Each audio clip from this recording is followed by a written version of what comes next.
नमस्कार मित्रांनो, श्री स्वामी समर्थ.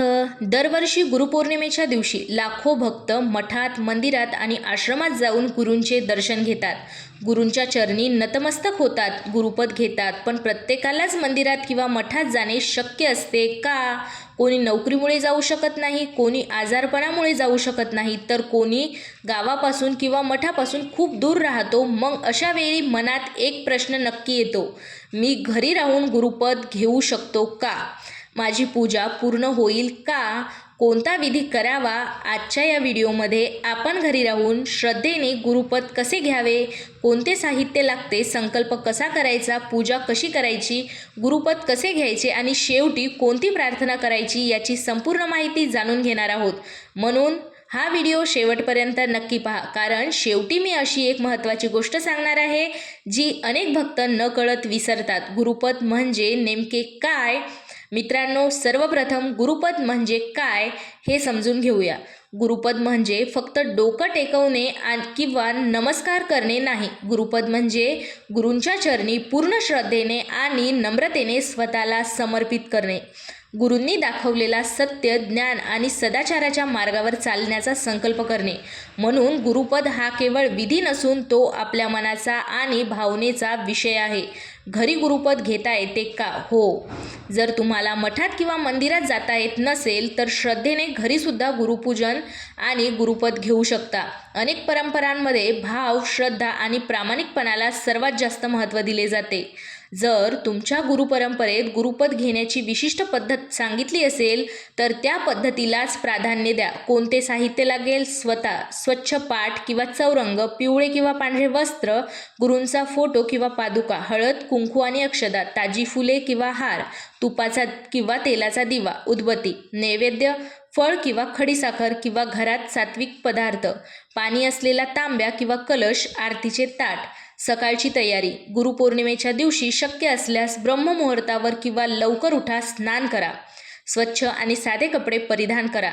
देवघर स्वच्छ करा. गुरूंचा फोटो किंवा पादुका स्वच्छ वस्त्रांवर प्रतिष्ठित करा. संकल्प.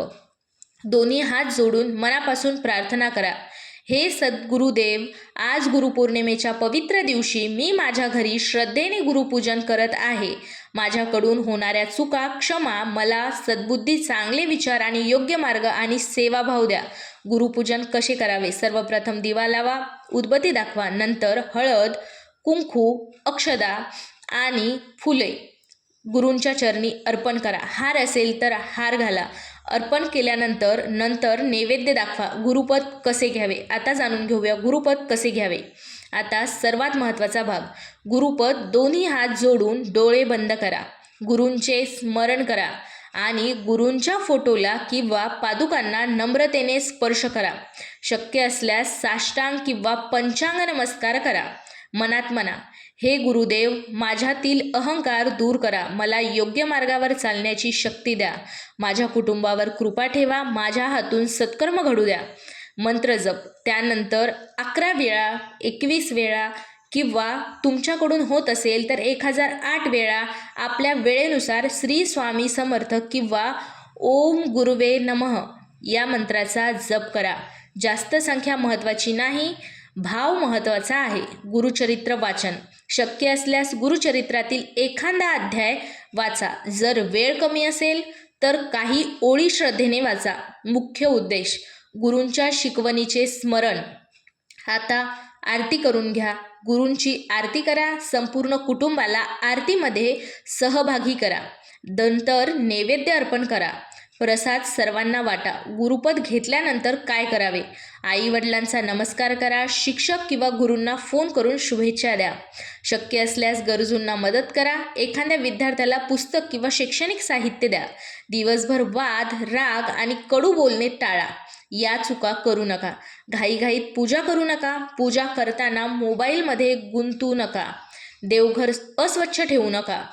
केवळ विधी करून थांबू नका. गुरूंच्या शिकवणीचे पालन करा. करण्याचा प्रयत्न करा. गुरुपदाचा खरा अर्थ. मित्रांनो, गुरुपद म्हणजे फक्त डोकं टेकवणे नाही, तर अहंकार खाली ठेवणे आहे. गुरुपद म्हणजे ज्ञानाचा स्वीकार, वाईट सवयीचा त्याग आणि चांगल्या जीवनाचा संकल्प. जर हा संकल्प आपण मनापासून केला तर तीच खरी गुरुपौर्णिमा. आणि आता या व्हिडिओचा शेवट आपण जाणून घेऊया. जर यावर्षी तुम्हाला मठात जाता आलं नाही तर अजिबात निराश होऊ नका. श्रद्धा ही स्थानावर अवलंबून नसते, ती आपल्या मनात असते. मनापासून केलेली प्रार्थना, नम्रतेने घेतलेला गुरुपद आणि गुरूंच्या शिकवणीप्रमाणे जगण्याचा प्रयत्न हीच गुरुपौर्णिमेची खरी पूजा आहे. सर्वांना 29 जुलै 2026 गुरुपौर्णिमेच्या हार्दिक शुभेच्छा. धन्यवाद.